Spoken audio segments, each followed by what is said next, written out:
Hello, I'm Doug, and welcome to the Krewe of Japan podcast, a weekly podcast where we take you on audio journeys through Japanese culture. This time on Krewe of Japan podcast. Welcome back to the podcast. What if I told you Japan's best kept drinking secret isn't sake or whiskey, but something far more versatile, deeply regional, and criminally underrated?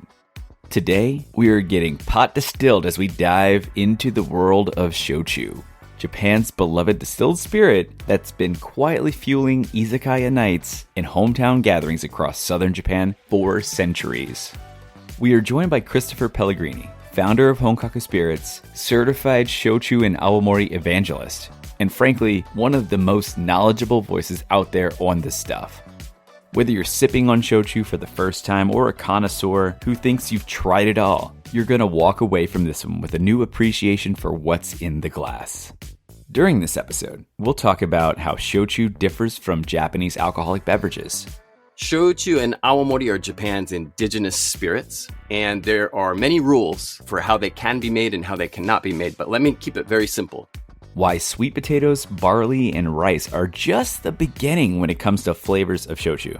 53 approved ingredients for making authentic or Honkaku Shochu, and the best sellers are sweet potato, barley, rice. But you can also make Shochu from sesame and buckwheat and tea. How a certain mold works its funky magic in the process of distilling Shochu. And you sprinkle, and this is incredibly sexy, so I know you're going to love this. You sprinkle mold on it. And this is the magical mold of Japan, koji, K-O-J-I. And you've probably seen it on menus these days. It's a miracle flavor bomb ingredient that is very good for speed curing meats and fish. It's great for as a flavor enhancer. You've probably heard the word umami, U-M-A-M-I. We have koji to thank for that. The cultural roots of Shochu in Kyushu and how it's woven into everyday life. You know, the word sake in Japanese simply means alcohol. And so if you're down in Kagoshima, which is the southernmost prefecture in Kyushu Island, which is basically the headquarters of Shochu production. If you go down there and you ask for a sake, they'll give you Shochu. What it'll take for Shochu to finally have its global moment? We need Shohei Ohtani to start drinking it in his living room and put it on Instagram. And so much more. You'll also get some real talk about how to start your own Shochu journey. A journey that could potentially start here in New Orleans on July 23rd, when Japan Society of New Orleans is partnering with Honkaku Spirits and the Broadside to host Kanpai on the Bayou, a tachinomi or Japanese-style standing bar drinking experience, featuring a guided tasting with the gentlemen of Honkaku Spirits, along with some food options by Nikkei Izakaya. We'll discuss those details more throughout the episode, as well as having a link to where you can register in our show notes. But enough of the shameless plug. Let's get into the distillery and dig into Shochu with our special guest, Christopher Pellegrini. Let's go.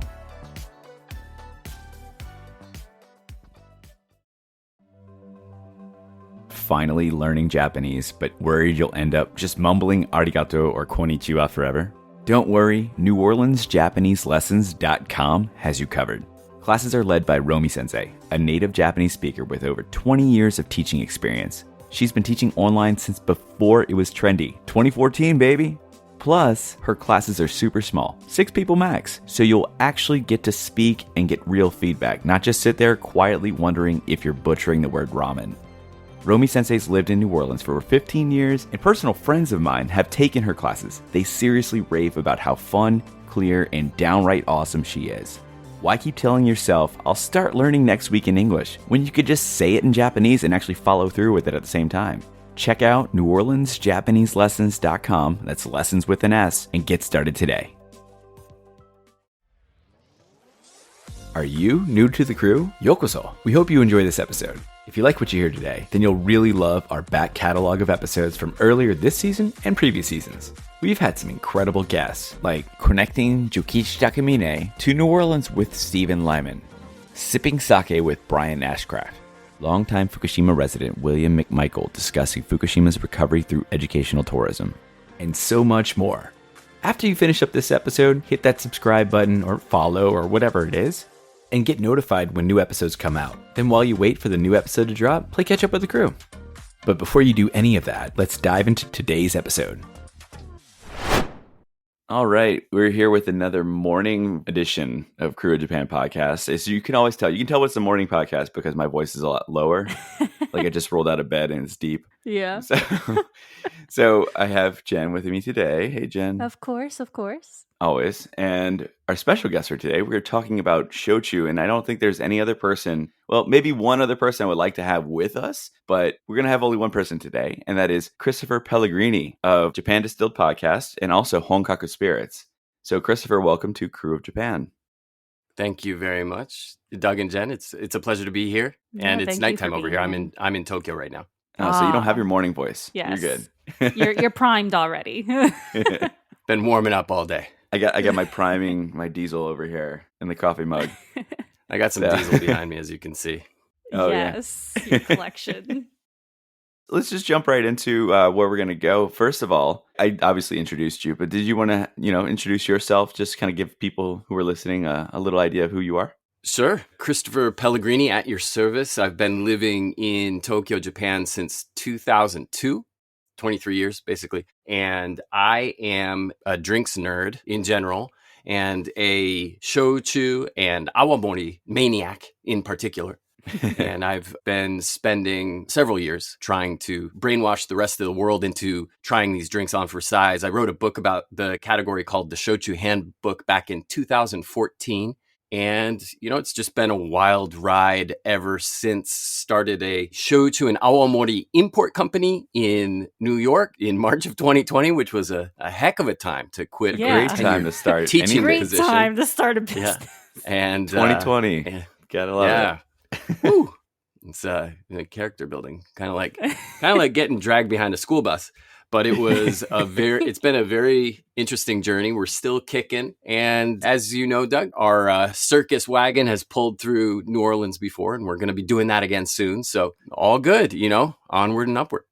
I was actually about to lead into the next question we had for you typically is, and for all of our guests, we asked them their connection to New Orleans. But I mean, obviously, one of your connections that you came here in 2023, we did a shochu and awamori tasting event in a local restaurant, and you guys did a phenomenal job. So looking forward to our 2025 version of that coming up in a few weeks. Well, by the time this comes out, I'm pushing this to the forefront. We're going to use this as an advertisement for the event. Nice. Well, a small advertisement, not an advertisement, but But yeah, by the time listeners are listening to this, it should be in a week or so. So if you find this conversation intriguing, check out the Japan Society website for information about that upcoming shochu tasting event. It's going to be great. Christopher will be there. Stephen Lyman, who was on a previous podcast, who's Christopher's partner in crime, will be there. And yeah, it should be a good time. But other than that, did you have any other connections to New Orleans besides obviously our 2023 event?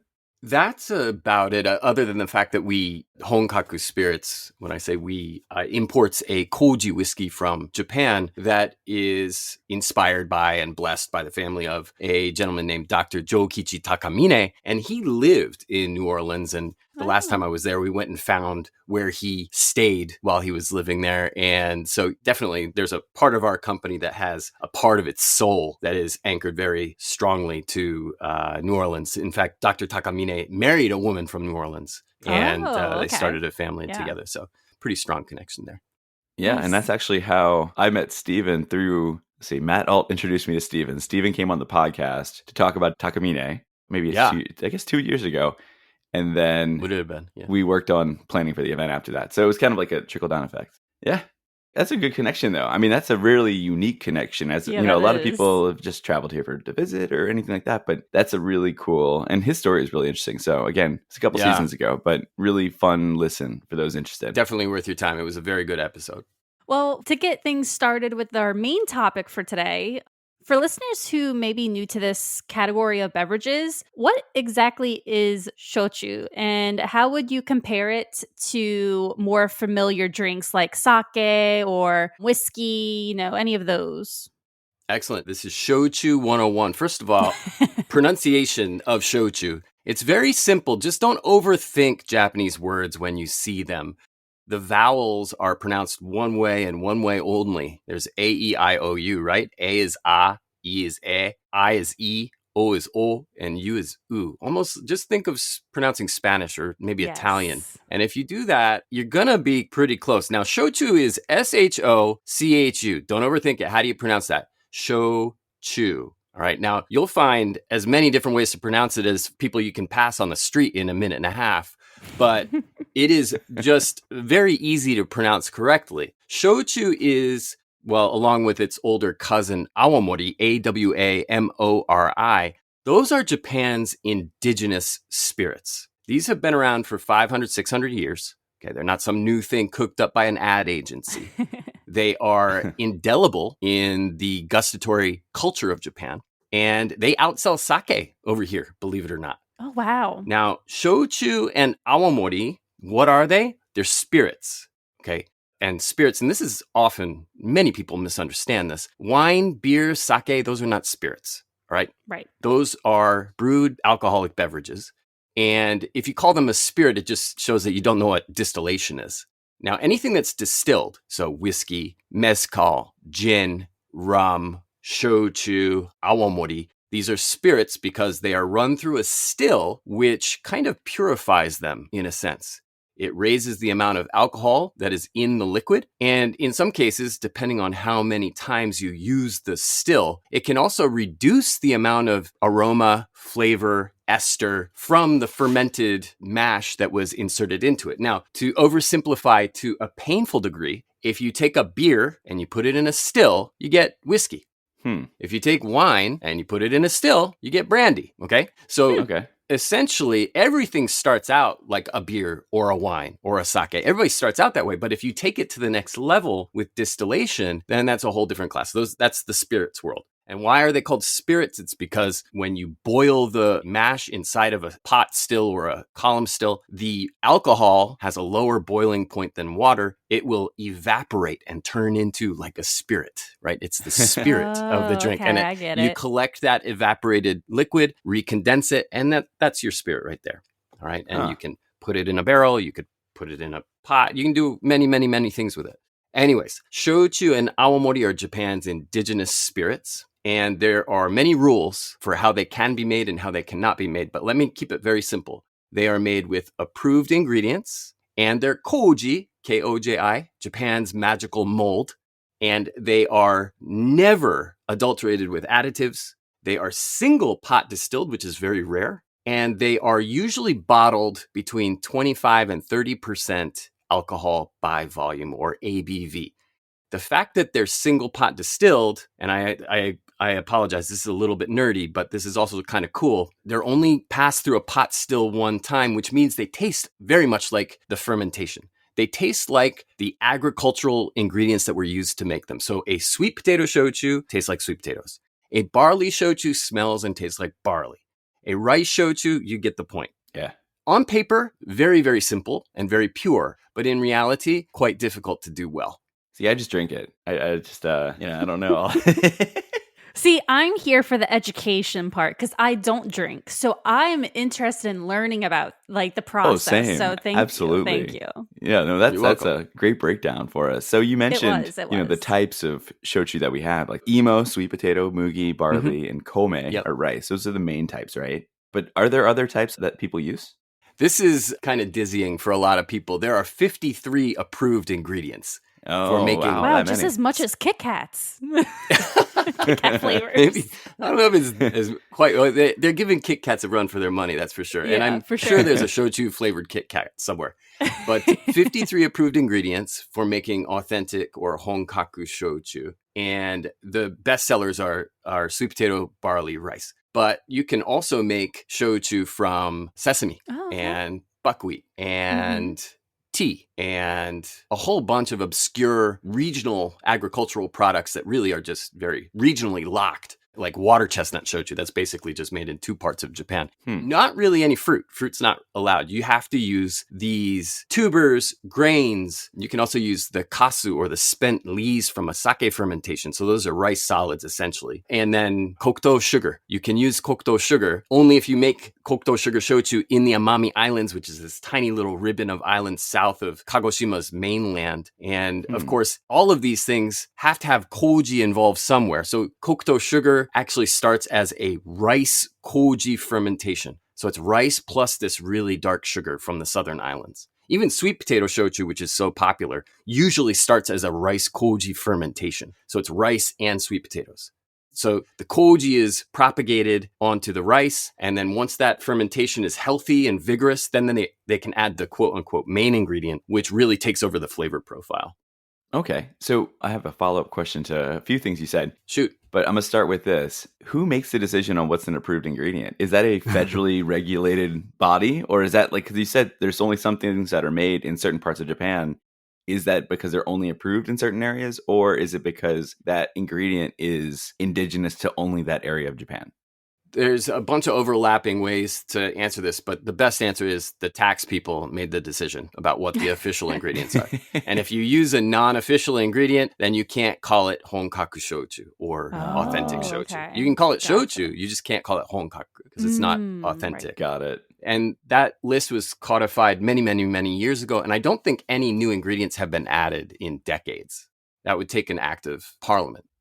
Now, in a couple of cases, there are geographical restrictions. Sometimes those are international restrictions held up by the WTO. And in one case, there's a Japanese-only restriction, and that is on kokuto sugar shochu that is made only in the Amami Islands with rice koji and kokuto sugar, which is a really dark, almost unrefined, like cake sugar. They pull almost no molasses out of it, and they throw it into the fermentation. And the reason why it's only Amami is because that was sort of their drink at that time. But in 1953 on Christmas Day, when the islands were reverted back to Japanese control from American occupational control, as part of the hey, welcome back to the team type of ceremony, their local spirit was given this special standing as a national shochu spirit. And they got a special tax break on it. And it just was like a welcome back to the empire, folks. And it was geographically protected so that only people in the Amami Islands can make it. You make the same thing anywhere else in Japan. It's just a spirit. It's not kokuto sugar shochu. And spirit in Japanese is a little bit of a 4-letter word. Yeah. When you said this tax people write the laws for these, it kind of reminds me of how there's the beer and then the Nama beer versus Happelshu. Who really writes that? Yeah, it's just people trying to more effectively or more. In some cases, they're trying to be. In a lot of cases, they're legit trying to be fair, and it just ends up creating. The people who are making these laws aren't at all connected to the people who make these drinks. So the people who make the drinks tend to find loopholes very, very quickly that were never imagined by the legislators. So it's a little bit of a cat and mouse game, as we've seen with Japanese beer. And now there's 3 different tiers of beer, depending on how much malted grain is used in the mash bill. It's insane. Right. One question people often ask me is, shochu standard ABV, alcohol by volume, is 25%. And people worldwide are like, well, that seems a little low for a spirit. I mean, my whiskey's 40 to 45 usually. My gin is somewhere around there too. What's up with 25% ABV shochu? Well, ask the tax guy. They just decided that at 26, it was going to be a bump up in the tax assessed. And so distilleries are like, fine, I guess we're bottling at 25. And because Japanese culture has, at the time, it might not have been quite as strong as it is now, but there's such a dilution culture to shochu now in terms of diluting with cold water, diluting with hot water, and enjoying the drink with food just as you would a wine or a beer. So that, it starts at 25. You cut it in half with mineral water. So now you're down into wine territory at 12.5, 13. It worked out. I don't know if the tax people knew that that's what was going to happen. I doubt that they did, but they got a lucky bounce there, and a whole culture sort of developed around it. They have their greasy little fingers in all the pies. Of course. Of all the ingredients that we've kind of talked through, which one would you recommend as one being the most approachable for someone who may be taking a sip of shochu for the first time? Like me. That's an excellent question. I love this question. And for me, it's often meeting people where they are. So if you do enjoy beverage alcohol, if you do like a glass of wine or a beer or whatever, I like to ask people what they normally would order in a bar. And then I start from there. So if somebody says, well, I'm a beer drinker, well, that's pretty easy. I'm probably going to recommend a barley shochu to you as a starting point, right? Or if you're a red wine drinker, then I might say, well, why don't we go for kind of a new school, slightly fruity floral bouquet sweet potato shochu, all right? And then also it can recommend different ways of enjoying it. If it's often safe to create a highball, so basically sparkling water, maybe a little twist of lemon over ice, and that's a very approachable way to enjoy many of these drinks. And, and then it goes on, rum drinkers. Of course, I'm going to recommend Kokuto Sugar Shochu as a starting point, especially if you like agricole rum. And so I think I always like to say that there is legitimately a shochu out there for everyone. You just have to figure out what your preferred ingredient is first, and then how you prefer to enjoy it second. Okay, that's good to know. And we kind of touched on it a bit, but not in detail. So I kind of want to trace back to it. Can you walk us through how shochu is made, like from the fermentation stage to what we were calling distillation? Okay. And what role koji actually plays in all this? Great, let's do it. So shochu is, and when I say shochu, let's also remember that awamori follows a lot of this, basically, in essence, a very similar beginning to end production process. There are some notable differences, but overall, a lot of what I'm saying applies directly to awamori, which is indigenous to the Okinawan islands of Japan down south. Awamori is shochu's auntie, all right? It's a couple generations older. Okay, so shochu. Let's talk about sweet potato shochu, because probably the vast majority of the 300 bottles in here are probably sweet potato. Sweet potato shochu, as I said before, starts out as a rice koji fermentation. So here's what you do. You get your polished rice, you wash the heck out of it, and then you steam it. All right, you need to get the moisture content inside of the rice up between, every place is different. Everybody has their own thesis on this. 30+%, probably 33, 35% moisture quotient. Then you cool it down a bit and you sprinkle, and this is incredibly sexy, so I know you're going to love this. You sprinkle mold on it.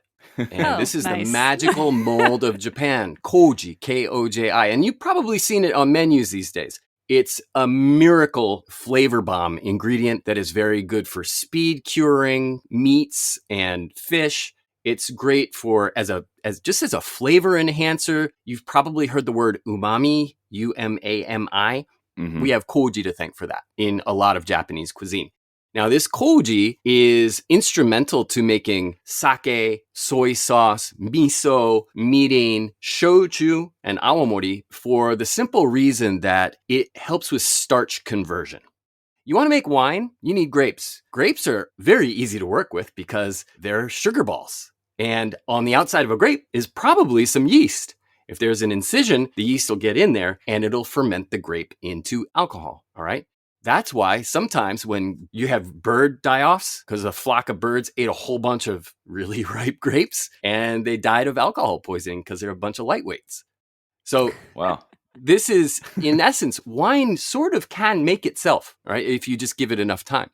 Shochu doesn't do that, all right? Sake doesn't do that because we're not dealing with sugar balls. Rice is a starch ball. It's a starch packet. And yeast does not know what to do with starch. It can't ferment starch for the most part. So you need an extra step. How do you change that starch, which is essentially a very tightly bundled chain of glucose and other sugar molecules? How do you unbundle that? How do you unspool it so that the yeast can get to it and ferment it? That's where koji comes in. Koji acts like little scissors and it grows on the rice grains that have been steamed. And you put this rice and this koji, this mold, in a very, very humid environment where it can heat up and really spread quite quickly. And it's like New Orleans. I think it would work perfectly in New Orleans. You could just leave it out on the sidewalk. My front yard. Yeah, right on the street. And so this koji inserts feeder tubes into the individual grains of rice. Those feeder tubes excrete a number of enzymes, but two of them are very important. One is protease enzymes, which help to basically metabolize proteins or amino acids and add a lot of flavor, obviously, glutamates. And then the amylase enzymes are the ones that act like scissors and basically chop the starch chains into simple soluble sugars, glucose. And when that happens, even though it's fuzzy now, it's a fuzzy grain, it's now essentially like a grape because it's gone from being a little starch packet to a little sugar ball. And now you can ferment. That koji process takes 2 days usually. And they take those dried, fuzzy grains and they dump them in a bunch of water in a vat, and you add yeast. And the yeast is stoked because it just entered a buffet of glucose. So the yeast chases the koji around and gobbles up all the glucose and gives us three things: heat, a lot of heat, carbon dioxide, and alcohol. All right. That goes on for about 1 week, maybe 5 days minimum to 7 or 8 days. Once you have a really healthy fermentation and the yeast have been able to multiply to an incredible degree, now you've got something that can really protect itself from other microorganisms in the environment. And it's safe to dilute it a little bit, dilute it a lot with more water and the main ingredient, in this case, sweet potatoes. So week 2, you take that first fermentation, you add it to a bigger pot, and then sweet potatoes arrived in the morning. They come fresh from the field. Sweet potatoes are a pain in the butt because two things. As soon as you remove them from the ground, they start to freak out and they start to decompose. They're they have a panic attack. And so you have to deal with them immediately. They come straight into the distillery and people sit out in the parking lot and they hand wash them one by one. They hand cleave them. You chop off the ends because they're bitter. You crack them open, you look for bruises and anything else that needs to be carved out of it. Anything that's ugly, you sort of lop that out of there. And then those go into the steamer. This is when they're starting to get ready to move the first fermentation into a larger tank. Those hand prepped sweet potatoes are steamed. Those come out of the steamer and they go straight through a shredder. And so they're chopped into like much smaller little pieces. And those are added to the main fermentation, the second fermentation with all that rice koji, more water. All right. And that usually it's about the amount of volume of the rice koji times 4 to sometimes 7 or 8 in terms of the payload of sweet potato that comes in. So it's a lot of sweet potatoes. And that will ferment. It'll bubble away there for at least a week, and usually 2 weeks or longer. So after close to a month, you're going to have this puree, this sweet potato puree that is really calmed down. It has a nice sweet odor to it, and it's got a little bit of a sourness from the koji and from the yeast activity, but now you're ready to distill. So you pump that into a pot still, and essentially what a still does is you heat up, or you basically boil using steam, that fermentation that's in the belly of the pot still. And the beautiful thing, as I said before, alcohol has a lower boiling point than water, so you can separate the alcohol out from everything else, or a lot of the other things, and collect that, condense it, and you have your new make shochu. Sweet potato shochu usually comes off the still at between 37 to 39% ABV. It's usually under 40 because they let the distillate go for a long time. They let it go for a long time because at the end of the distillate run, you get a lot of funky notes that really give sweet potato shochu its old school character. And then you age it, filter it, bottle it, and voila, you have shochu. Wow, you make it sound so easy. Yeah, I'm sorry I took so long to explain that, but that was good. That's a very simplified version of what happens a million different ways at the hundreds of different distilleries that there are down south, but it's kind of true to most of the processes that you will find. Awesome. So you had mentioned earlier, you use the word Honkaku Shochu as the traditional authentic shochu, but I know that there's a different type called korui, right? That's right. So what exactly is the difference between those two? And why does it matter? Why does that distinction matter to drinkers? Great. Now, this is probably something that most people outside of Japan aren't going to run into at all for quite a long time. But korui shochu, Korui, is a newer style of shochu that is made using what is called a column still, or a patent still, or a coffee still. The same type of still, it's much more modern and huge, that is used to make vodka. It's used to make Korean soju. It's used to make probably the base for, honestly, most gin. It's used to make some whiskey. It's used to refine oil so that we can get gasoline for our cars. It's a much more modern, fast-paced, and powerful machine than a pot still. A pot still, if you use it once, you're trading down on ethanol and you're trading up on flavor and aroma. With a column still, which kind of cycle distills it until it's nearly pure ethanol, what you're doing is you're trading up on ethanol and you're trading down on whatever was used to ferment that drink. So that's why a column still is used to make vodka. They want as much alcohol as they can get. They don't want it to smell like whatever it was made from because it's designed to be relatively neutral, correct? So that's what korui shochu is. It's essentially made like a vodka, and it's used in a lot of gastropubs here to make their very basic cocktail drinks, their sours, their chu-hais. It's a simple cocktail fuel that is also used, honestly, to make, if people make umeshu at home, if they make any type of home maceration or liqueur, they probably will use a korui shochu. But that stuff, anytime I'm talking about shochu, that's not nowhere near the front of my mind.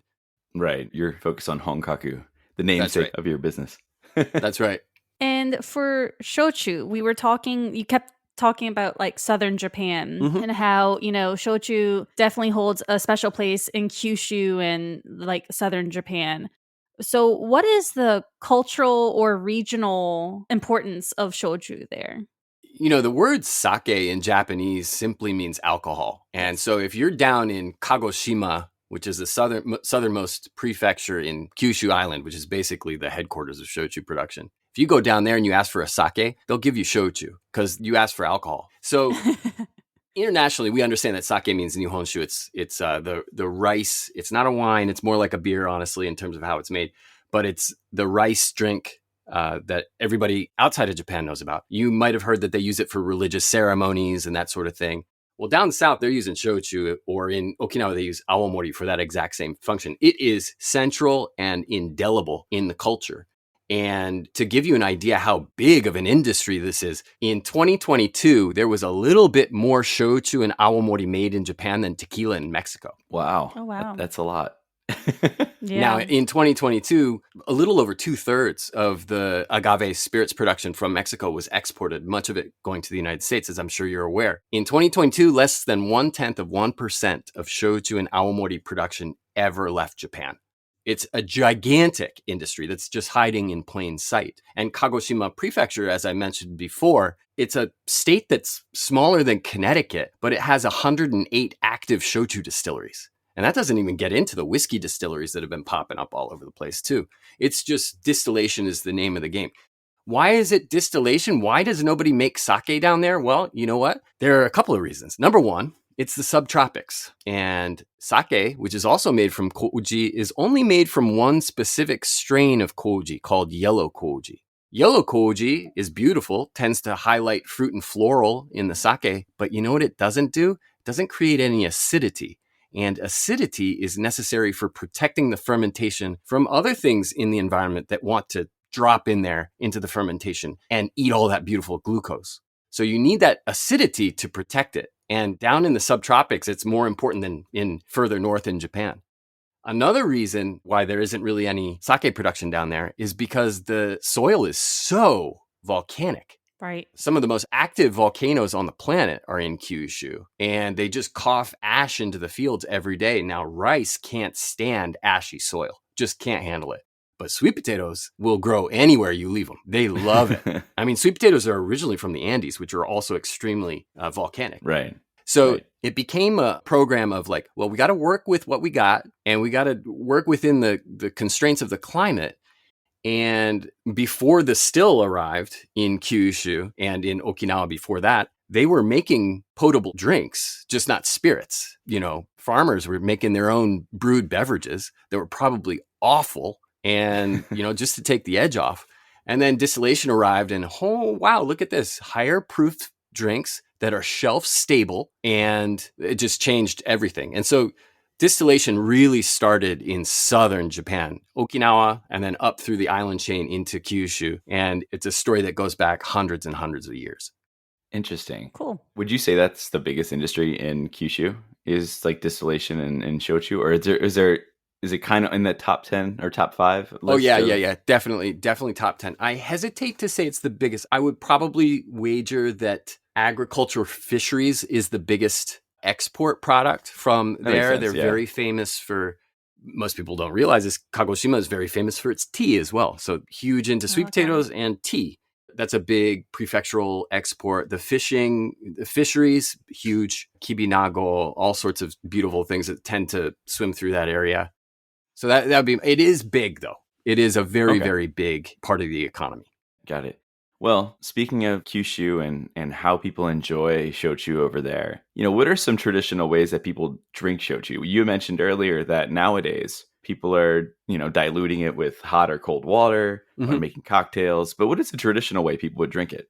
I mean, I think actually the most new age way to drink it now is in a highball or on the rocks. So you're adding sparkling water or seltzer, or you're just drinking on the rocks like you would a lot of other spirits. One very traditional way to enjoy shochu was something called maewari, Maewari. And that means basically diluting the shochu, whatever shochu you probably made yourself back in the day. You cut it 50-50, probably maybe a little bit more with the local mineral water. And then you leave it for a couple of nights so it can sort of meld and marry. And then they would use, let me find one. Where are you? Okay. Come here. So they would use, this is a really small one, but they'd use these little shochu kettles and heat that pre-diluted shochu in one of these over a fire and then pass around little cups, and people would enjoy that together, pouring for each other, of course. This is called a kurojoka, which is a part of Kagoshima drinking culture. Okay. And so that maewari style is really, really old school. But then also the hot water dilution is also pretty old school too. That's how I normally drink it, believe it or not. Okay. Yeah, I think the only times I've really had it, I think I've had like water dilution or I think cold or on the rocks. Yeah. One of the two. I think that's how I did it last time at the Shochu event for sure. But yeah, I haven't tried it hot, so maybe I'll have to do that next time. Yeah. I mean, just if the air conditioning's on in that place when we're having one of our events later this month, then just hit me up and I'll get the T-fall going and we'll do some oyuwari. Let's go. So are there any serving styles that you would recommend trying at home for folks, like to get that authentic experience? Like, they maybe don't have the little pot you were showing, but like you said, you can just put hot water in a T-fall or, boil some water in a kettle or something and probably use that instead. If you want to go old school, I mean, you don't need to do the maewari pre-dilution or anything, but the way that I drink it, I got a T-fall kettle right behind me, as you can probably see. Yeah, see it. So I just set the water boiling, and here's how you do it. You grab your vessel, and there's not a pretentious bone in shochu's body, so you can use pretty much anything that's not plastic. And I like pottery, so I take one of my cups, take one of these cups here, fill it probably about halfway with the water fresh out of the T-fall kettle, and then wait. I usually set a timer on my watch for 5 minutes because remember that alcohol evaporates at a lower temperature than boiling water. So if you put the shochu in there immediately, the alcohol will just go into the air. Go away. All right. So you got to let it cool down a little bit. And depending on how cold it is in your room, usually between 3 to 5 minutes is enough. But you just leave it there. So I set a timer on my watch. And then when the thing beeps, then I slowly pour shochu into the hot water. The hot water goes in for a shochu second. And then you're ready to go. It'll probably come out at around 150, 160 degrees Fahrenheit. And it's going to be kind of like a nice tea almost. I love to drink sweet potato shochu this way. It's really soothing. I know that sounds kind of silly, but I don't know a better word for it. It also does an interesting thing of releasing a lot of the sweet aromatics or sweeter aromatics that are sort of locked in the sweet potato shochu. When you smell sweet potato shochu, it might surprise you. It might not smell exactly like the sweet potatoes that you're used to. But when you add heat enhances sweet, right? Cold suppresses sweet, which is why we always drink Coca-Cola as cold as we can get it. We don't want that thing to heat up, right? But heat applied to a sweet potato shochu really releases the bouquet. So it's a really enjoyable experience, and I recommend it every day of the week and twice on Sunday. All right. Well, there you go. Sounds comfy. Oh, yeah. So in the Japanese market as a whole, you mentioned that, what did you say? It was like it outproduces shochu than like sake, right? Or nihonshu. Okay. There's more. There's a lot more shochu than consumed than sake every year in Japan. Got it. That's what I was going for. And I'm including the korui, since it is technically legally by tax law a shochu. But even if you remove that, depending on the year, it's either neck and neck, or sometimes shochu's a little ahead, or sometimes sake is a little bit ahead. But when you include all of the things that are taxed as shochu, there's no contest. Wow. Okay. In Japan, there's a lot more honkaku or authentic shochu sold every year than korui, the new style stuff that I really wish wasn't called shochu. It just leads to a lot of confusion. But anyways, here we are. The tax people don't really consider these things on the first go ahead. So it outsells, outproduces sake. Awesome. Well, here. Now, exports, though, sake is handily in the lead. Sure, Oh, yeah. sure. Yeah. Now, the drinking habits of shochu, obviously it's still ahead of sake, but has it stayed like that all the time, or has it kind of come down a little bit from maybe where it was peaking previously? Or I'm looking for trends here. Like younger generations, are they still turning to shochu? Or are they shifting more to like strong zeros and beer, things like that? That's an interesting question. Shochu first pipped sake in around 2003. It was around the time of the third shochu boom, as it's classified in the industry. And it was a time when the rest of Japan was really finding out about these small batch produced spirits from down south. And shochu had its bourbon moment, basically, when people were like, wow, this stuff is a lot cooler than we thought it was. And shochu bars popped up all over the metropolitan areas of Japan. That was about a little over 20 years ago, right when I landed in Japan at first. So that was a time when shochu was just skyrocketing in popularity. Sake was on a just long, slow decline in Japan, which is still suffering from. And shochu sales, I think, peaked Lehman shock days, maybe a little bit after, maybe it was 2013 or so, 2014. And then they've been sort of like dipping by a point Gradual. or two every year. Yeah. So sort of mirroring the trajectory of honestly all beverage alcohol in Japan. Nothing's really growing right now because you've got an aging and shrinking population, and the younger folks don't drink like their parents did and their grandparents did. So that is a challenge for everyone, shochu certainly included. And what you're seeing a lot more of now in terms of trends, there's a lot more what I call new school shochu. And new school, especially when it comes to sweet potato shochu, is not the old white flesh sweet potatoes that were stock standard in the industry and created shochu that kind of had a spiciness to it, earthiness to it, funk. Now what you're getting is yellow, orange, red, purple sweet potatoes used to make shochu that are much fruitier and brighter and play really well with sparkling water in a highball. And so there's a lot of experimentation there. You can find sweet potato shochus that taste like bananas, taste like green apples, taste like lychee, not because they put any of those aren't approved ingredients. You can't put those fruit in there. It's the interplay between these new school sweet potatoes and the yeast. They use a different yeast, maybe a wine yeast that is going to have much fruitier botanicals to it. And there's a lot of fun stuff going on right now. So it's starting to it's starting to attract the attention of younger generations. It's fun to go to shochu events across Japan now and see that we've really added a lot of new diversity to the crowds that never was there before. So it's fun times. It's good to see that people are sort of bucking tradition. They're not so risk averse. At least the new crop of master brewer distillers are really putting their backs into it, seeing what new things they can make. And that's inspiring. That's cool. Yeah, that is. And earlier we were talking international, how shochu isn't really on the global game right now like sake is and Japanese whiskey. What do you think is needed for shochu to have its moment internationally? We need Shohei Ohtani to start drinking it in his living room and put it on Instagram. I didn't see that coming. Gonna throw that out there. That would fast forward the progress by a lot. We had the good fortune to every day. It's like I love this stuff. Everybody's gonna be like, "What is that? Where do I get it?" And then all of a sudden, the fourth shochu boom will happen.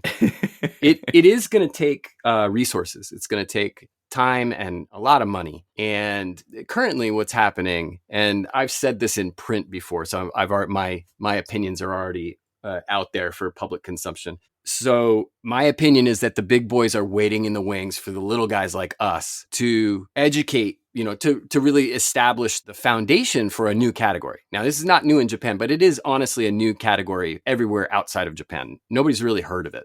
And until very recently, nobody knew that it was anything different from Korean soju. They thought they were the same thing. So over the past decade or so, a number of different companies, a number of different folks who might be classified as influencers, I guess, have been working really hard to get the word out there. Lots of events, lots of tastings, lots of staff training, education.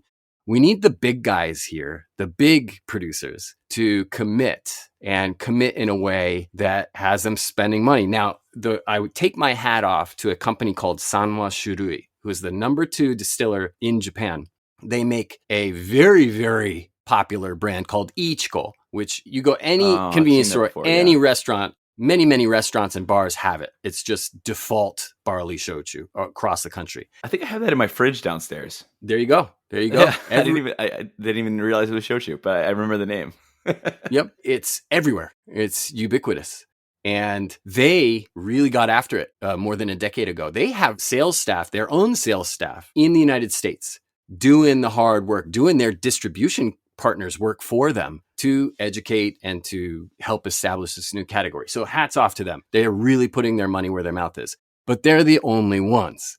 It's that big behemoth of a company and then a bunch of little guys like me. And we need the big companies to step up and stop waiting for their risk quotient to get down low enough. We're like, oh yeah, this is going to be a walk in the park. So that's the problem. We need their help. And so that's all I'm going to say. I'm not going to call anybody out. I really want to, yeah. But no spicy takes. You get a couple of glasses of shochu in me and I might, even on a hot mic. Well, maybe at that event that we have. There you go. Yeah. We won't be recording there. Yeah. Right.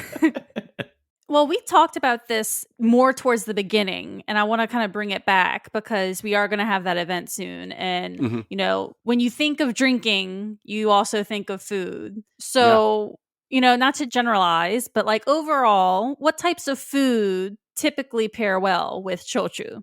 This is going to sound like propaganda, but one of the really nice things about shochu is that it doesn't have any acidity after distillation. So as much as people love to pair wine with food, it's just as easy to find a really bad pairing as it is to find a really good pairing. And so with shochu, there's a whole lot. There's just bad pairings are very few and far between. It just tends to sort of work. Now, when I think about this, though, for instance, this evening with my wife, we were trying a friend of a friend has a new company that's making these little cookies and biscuits and things. And so we're just trying a few of them to be good friends. And then, of course, my mind immediately goes, I wonder what shochu would go with this. And I think it was a salted butter biscuit or something like that. And it had a pretty good saltiness to it. So I'm like, you know what? This is going to work with probably a rice shochu, an awamori, or a kokuto sugar shochu. Because you think cheese fondue and caramel and like those, those beautiful warm flavors. And so that's where I went with it. And we found we got a few different bottles out, and I've got 700 of these Glencairn glasses. So, just put out pour a few different glasses. We sit there next to each other trying, which one do you like better? Why? And that's the fun part of it. Food and alcohol, the interplay and the elevation, 1 + 1 = 3 type of situation. That's always fun to look for. And I found some real fun ones. Italian food and awamori, for whatever reason, works amazingly well. There was one time we were having some Popeye's chicken and we got some rice shochu that went amazing with it. It was so good. It's just when I think of food and shochu pairing, I don't think about Japanese food, although that's obviously very, very easy. But I think of other world traditions, cuisines, and find ways to pair them. But I think it's probably a little bit hard for people to understand what I'm saying because a lot of your listenership probably hasn't tried a shochu before. But let me say this, it's going to be pretty loyal to or faithful to the fermentation, whatever the ingredients were that were used to make it. It's going to have a nice little tinge to it and a depth to it that comes from the umami character, from the koji. And then also you might, for some of them, they have a very bright fruity character or floral character from the yeast. But every shochu is different. So I can't really tell you that rice shochu always works well with this type of food. Well, what kind of rice shochu? How is it made? But it's not going to be bad, I guess is what I want to say. It's going to be pretty hard to find something that really 1 + 1 = -2. That's just pretty rare. That's hard to do. Yeah, so it sounds like this beverage is pretty good experimenting with when it comes to food, almost. Certainly is. I agree wholeheartedly. Great. All right. Well, you said Shochu 101. This is like Shochu 101, Shochu 201, yeah, I learned Shochu so 301. much. Oh my God. It's a good bit of information. But if people want to find out more and they're really intrigued by this conversation and want to learn more about Shochu, try some more and kind of take their own journey into the world of Shochu. Any resources, Japan Distilled, or books, Shochu Handbook, or experiences, Kanpai on the Bayou, coming up that you want to offer up to folks so they can learn more about Shochu itself? Absolutely. I think Kanpai on the Bayou is going to be a great one. That's on July 23rd. Am I right? 23rd, the Wednesday. And it's going to be at the Broadside. And my partner in crime, Stephen, and I will be there with the team. And we're going to put together a little educational guided tasting. And it should be a lot of fun. I'm not going to lie. Last time we did this in New Orleans, it was a hoot. It was a blast. And I think we can replicate that and take it to the next level. I think y'all can top it for sure. Yep, that's what we're going for. And it'll be a great situation for anybody who wants to ask a couple of questions, because Stephen and I will be walking around. And if you're like, hey, I'm a whiskey guy, what's the best way for me to approach this? Or, I'm a mezcal drinker. I really love the really rich, really interesting stuff from Oaxaca or Jalisco, whatever. I'm a raicilla from Jalisco type of, okay, yeah, we can have a conversation like that. Or anything else. You will be running into, as Doug mentioned, two of the most certified and certifiable nerds and maniacs on this subject in the world. We'll be in the same room at the same time. So there's going to be a lot that we can talk about there. There's also going to be another event that happens a couple of days later. It's a different type of event. But that's going to be pretty cool, actually. So on the Friday, the 25th, we're doing a film screening. We have helped produce a kind of a short it's a less than an hour long documentary about one particular family who makes sweet potato shochu in Kagoshima. And it's a really beautiful and nuanced story about how a family business is passed from one generation down to the next.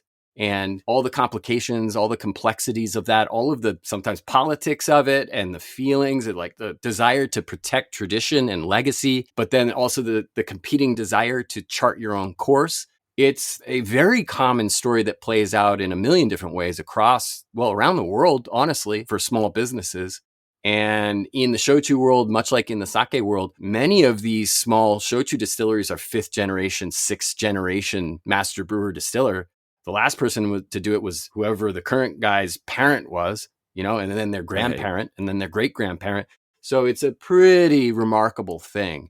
And this documentary that we're going to screen, it'll only be the second time ever in the world, actually. It's brand spanking new. Oh, really? Okay. And we are going to pair that with some of the shochu that is featured in the movie. So it's another great educational opportunity and honestly, networking opportunity and friend-making opportunity.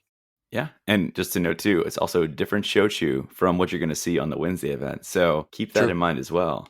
Yeah. The one on Friday is not yet available in New Orleans. Only time you can taste it at this point is going to be at this event. So far, yeah. Nobody's really had it yet in the United States. It's immensely popular in Japan. It's like one of the coolest shochu that you can't get your hands on. Wow.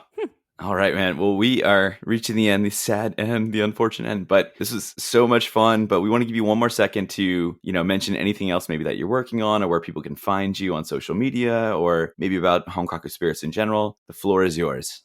Absolutely. I am very easily tracked downable on Instagram at Christopher Pellegrini. I actually also have a fledgling website called ChristopherPellegrini.com where I'm slowly adding short articles about the basics of shochu and aomori just to dispel myths and to fill people in with real information that I wrote that I didn't ask a bot to write. And also Honkaku is the name of the import company that we started in March of 2020, still kicking, still going. And it has a lot of background information, stories about the brands that we bring into the United States. It's not all of the brands yet. I'm constantly in a battle to keep up with that, but it's a lot of them. And so, yeah, I think those are, you already said Japan Distilled. That's a great informational podcast. If you just want Japanese drinks in general, then Sake on Air is another decent podcast to check out. And yeah, again, my book is called The Shochu Handbook, and you can find it on Amazon. All right. Well, there you have it. So, Christopher, thank you so much for joining us. That was very informative. Very, very, very informative. Mm-hmm. And we'll have all those links to your website and to Honkaku Spirits website, the links to the events where you can get the tickets. All that will be in the show notes so folks can have easy access to that. And so we'll see you on July 23rd. Can't wait. It's going to be epic. I'm going to be so jet lagged. I'm getting off the plane at like midnight, July 22nd. 22nd going into the 23rd. I'm getting on the back to New Orleans from Japan. So I'm going to be jet lagged as hell, but I'll be there. So. All right. Come keep Doug awake, folks. All right. Well, thanks again for coming on, man. Appreciate it. Thank you very much, guys. Have a great day. And that's a wrap on our deep dive into the world of shochu. A big thank you to Christopher Pellegrini of Honkaku Spirits for sharing his time, knowledge, and passion with us today. And that was a lot of knowledge. If today's episode left you thirsty for more, go check out Chris's website, Honkaku Spirits website and socials, or check your local store out and grab a bottle and start exploring for yourself. Responsibly, of course. And if you're in New Orleans on July 23rd to 25th, come on out for one of Japan Society's Shochu-themed events. We'll definitely have a link to the tickets for July 23rd's Kanpai on the Bayou in the show notes. But we still have a few things we're working out for the screening, so stay tuned, follow us on our socials for more information as that comes out. Liked what you heard from Chris today? Make sure you like and subscribe. Check out all of our other stuff. This is just a taste of what Krewe Japan has to offer. So hit that subscribe button, rate 5 stars, or leave a review. Every single one of those 5-star ratings and reviews helps others discover Krewe Japan and opens the door for others to join our global crew. Or hey, share this episode with a friend, or just raise a glass of Mugi Shochu, however you prefer, and toast to spreading the word. You can also share your experiences with Shochu with us on social media. Blue Sky, Instagram, Facebook, TikTok, LinkedIn, YouTube, Twitter, X, Threads, you name it, we're probably on it. Just search Krewe of Japan Podcast to stay in the loop with all future episodes, upcoming Japan Society events like Kanpai on the Bayou, and Japan-related content. That's KREWEOFJAPAN, Krewe of Japan. Or maybe you want to reach out to us directly. Send us an email at kreweofjapanpodcast@gmail.com. We'd really love to hear from you. But that's it for today. Until next time, Kanpai.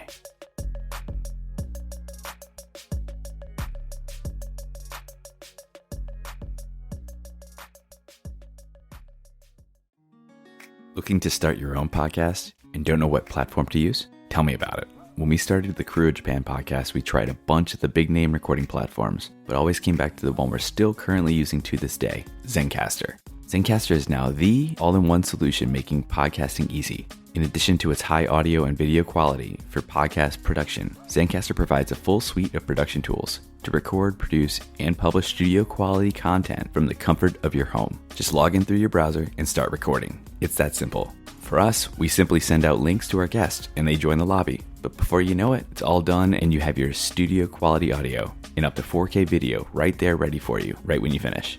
The best part is having their multi-layered backups to ensure that your recordings are in the highest quality, regardless of anyone's internet connection stability. With Zencastr's all-in-one podcasting platform, you can create your podcasts in one place and distribute to all the major destinations. It's really that easy. Go to zencastr.com/pricing and use our code Krewe of Japan, KREWEOFJAPAN, and you'll get 30% off your first month of any Zencastr paid plan. We want you to have the same easy experiences we do for all of our podcasting and content needs. It's your time to share your story.